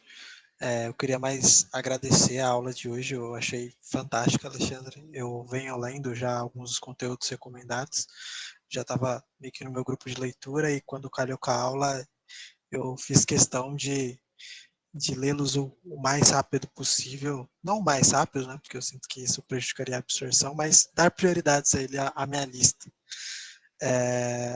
Acho muito maravilhosa a aula de hoje, tanto a sua quanto as duas anteriores do Eduardo. Elas têm ajudado a refletir bastante, principalmente sobre essa questão. Eu sou do estado de São Paulo, para quem não sabe, moro em Osasco, uma cidade bem próxima à capital, e a aula de hoje, acho que ela conecta muito bem com o que está acontecendo hoje, né? A privatização dos Correios, está ocorrendo uma luta aí contra a privatização dos Correios, né? E hoje a gente teve um enorme golpe, assim, dentro da CPTM, para quem não sabe, eu trabalho lá também, e hoje houve a privatização das linhas 8 e 7 do trem, e, enfim, acho que calha muito com a aula de hoje, assim, toda essa questão neoliberal de privatização e desumanização de diversos aspectos nossos. Só queria dar esse acréscimo aí e agradecer, achei a aula maravilhosa e espero que, assim, quando surgirem mais dúvidas sobre os conteúdos, eu consiga tirar com alguns de vocês via e-mail. Seria muito grato. E obrigado pela aula, mais uma vez.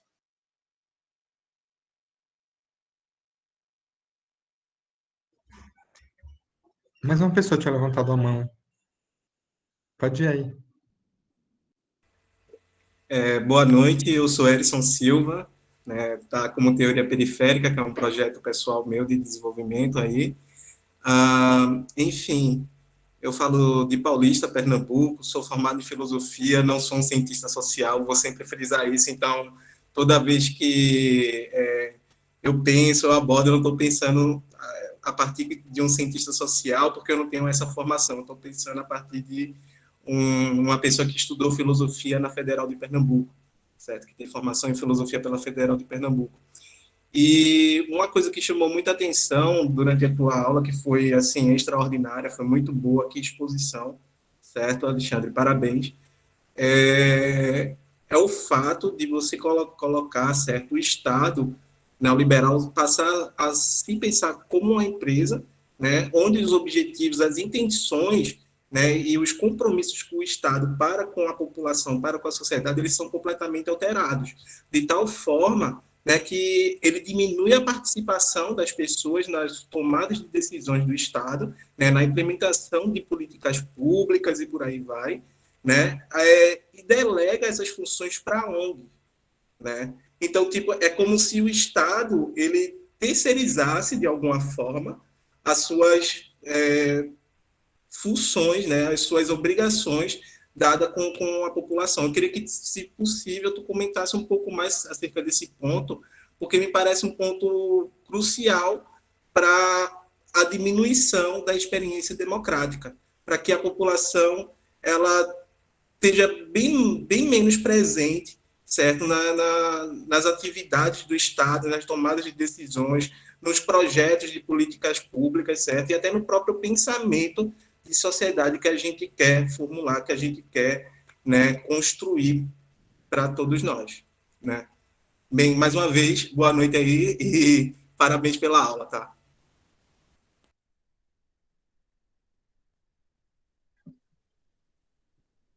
Flávio, pode falar, você levantou a mão. Sim, boa noite. Primeiro agradecer aí a aula, muito boa, bastante densa, né, e faz a gente pensar em bastante coisa. Tanto que eu pensei aqui em algumas questões enquanto você estava apresentando o texto do Dylan Rodrigues, né? Tinha alguns aspectos assim que me fazia pensar um pouco no Gramsci, né? Que você estava falando sobre as formas de cooptação que o neoliberalismo faz para aqueles que se apresentam como oponentes às suas propositivas, né? Então, né, o Gramsci ele pensa ali do processo que ele vai chamar ali de revolução passiva, ele pensa num aspecto que ele chama de transformismo, né, que é uma atração dos grupos oponentes para dentro do espaço de participação política burguesa, onde esses oponentes vão ser decapitados, né, ele fala, né, ou seja, a sua prática política de oposição vai ser anulada, né, então queria ver se, na sua opinião, teria alguma semelhança nisso, né? E aí uma outra questão é que foi algo que veio me pegando assim desde a primeira aula, né? E eu tive uma conversa sobre isso com a minha companheira, porque ela também estuda o Chile, já estou fazendo doutorado sobre Estado, Trabalho e Gênero no Chile, durante ali o governo da Unidade Popular e posteriormente, né, depois da ditadura chilena e aí a ampliação do neoliberalismo. E a gente, tendo ali uma conversa, surgiu ali, né, um questionamento assim, que faz a gente pensar bastante, né? No Chile, essas práticas neoliberais, essas medidas, elas foram aplicadas a partir de um momento de extrema violência, né? E se isso não ocorresse, não seria possível aplicar essas medidas, né? A gente falou bastante sobre isso na primeira e na segunda aula também, né? E aí a dúvida é, se no primeiro momento essas medidas neoliberais, né, essa nova razão do mundo neoliberal só foi possível a partir da violência, como que no momento posterior já de democratização, isso vai sendo aplicada de outras formas, né? Você falou aí de um processo de desdemocratização, né? Mas como que isso vai sendo espraiado por todo o tecido social, né? O Gramsci chamaria isso através de aparelhos privados de hegemonia, né? Então aí eu não sei se você conseguiria, né, aprofundar um pouco mais nesse sentido aí, para a gente seria bastante útil aí. Obrigado.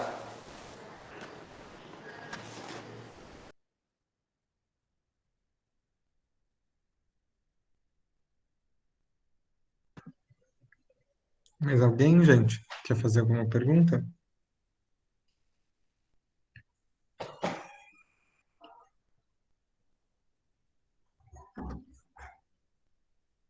Como parece que não, a gente pode ir tentando responder.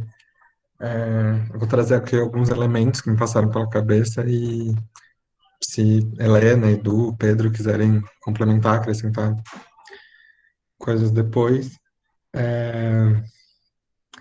Me parece, dos comentários que o Erickson trouxe, que você pegou um ponto central do diagnóstico que a gente apresentou na aula de hoje. É uma política de terceirização, passar as responsabilidades sociais do Estado-empresa para ONGs. Terceirização diminui os custos, diminui... além de terceirização, né? É terceirização, porque o Estado-empresa está ali cortando seus custos, mas é também uma transformação da própria lógica da esfera do social, que passa a não é mais responsabilidade do Estado, ele só tem que fazer uma boa gestão dos contratos ali com essas outras empresas que vão fazer ali, ser especializadas em fornecer esses serviços sociais, que vão ser pensados também assim, né, enquanto serviços sociais, não enquanto direitos básicos para reprodução da vida. E é um aspecto fundamental da diminuição da experiência democrática, com certeza. Para mim também salta aos olhos, como em boa parte da bibliografia brasileira, que vai pensar movimentos sociais contemporâneos e como eles estão presentes no Estado, formas de participação de movimentos sociais, vai num tom muito de louvar esses caminhos, muito de olha como é positivo que os movimentos estão no Estado, olha como é positivo que eles conseguem agora financiamento do Estado, quando os limites de que política está sendo implementada, para onde isso vai, isso é uma experiência de maior democracia, ou isso é, na verdade, uma limitação dos horizontes do que poderia ser uma política para além desse tipo de arranjo, né? Desse tipo de arranjo que é de terceirização e de pensar o Estado dessa maneira, e que reforça o Estado dessa forma, né? E que as formas de participação que são válidas são essas formas que não vão contestar nada, né? E quando há formas que vão ser mais contestadoras, que vão ser algo que o Estado não está conseguindo controlar, a resposta, inclusive, de boa parte da esquerda, do establishment, a esquerda mais institucional brasileira, é de espanto, é de recusa, é de não, aquilo ali é desordem, aquilo ali não tem como. Como assim? Não está todo mundo aqui vindo bater na porta, pedir mais um pouquinho de recurso e tal, pedir mais uma gambiarra aqui de alguma maneira. Quanto às relações que o Flávio trouxe, parece fundamental pensar junto com Gramsci mesmo. Essas reflexões que você trouxe, pensar junto, que o Dylan Rodrigues e outros teóricos estão pensando nisso. Confesso que eu não tenho pensado no liberalismo e produzido a partir de teorias gramscianas. Tem um autor brasileiro que, como eu falei, né, eu pesquisei movimento LGBT no meu mestrado, tem um autor brasileiro que também pesquisou o movimento LGBT, neoliberalismo no Brasil, mas a partir de uma perspectiva gramsciana, e que mobiliza alguns conceitos do Gramsci para pensar a relação do movimento LGBT com as formas de participação política nos governos FHC, Lula e Dilma, que eu vou deixar a referência aqui da tese de doutorado dele, que pode ser seja, enfim, um caminho de outros autores que estão pensando também, a partir do Gramsci, essas formas de neoliberalização em experiências de democracia, em experiências de não, nesse momento, né, neoliberal que não é de tanques na rua para derrubar o Estado, né, enfim, tanques na rua para fazer várias outras políticas de militarização e policiamento, ou seja, também para ter tipo, um exemplo ali de uma tese de doutorado que foi por esse caminho de analisar o neoliberalismo, que me parece próximo do caminho que você apresentou aqui nas suas reflexões. Mais alguém quer fazer algum comentário?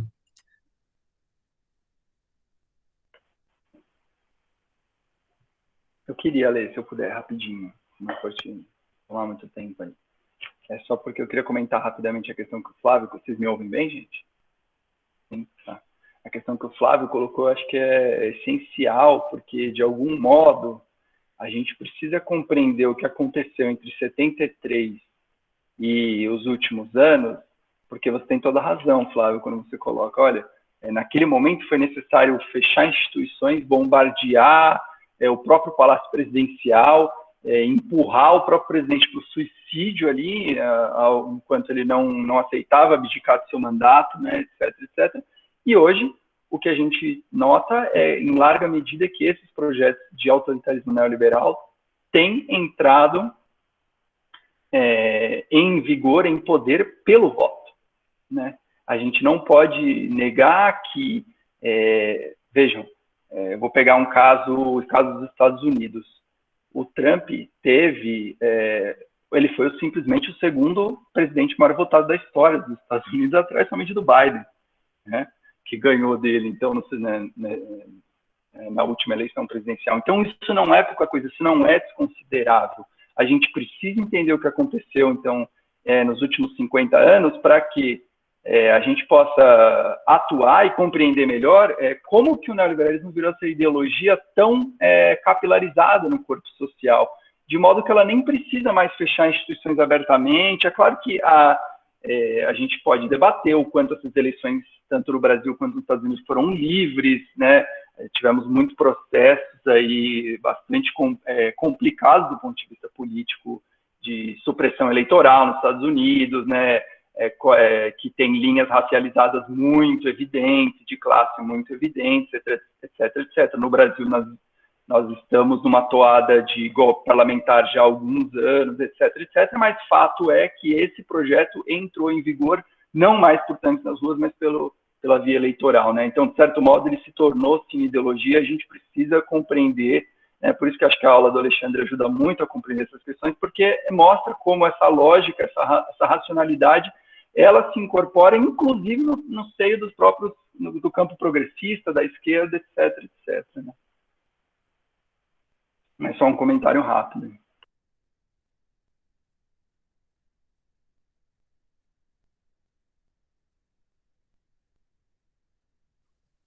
Ótimo, Edu.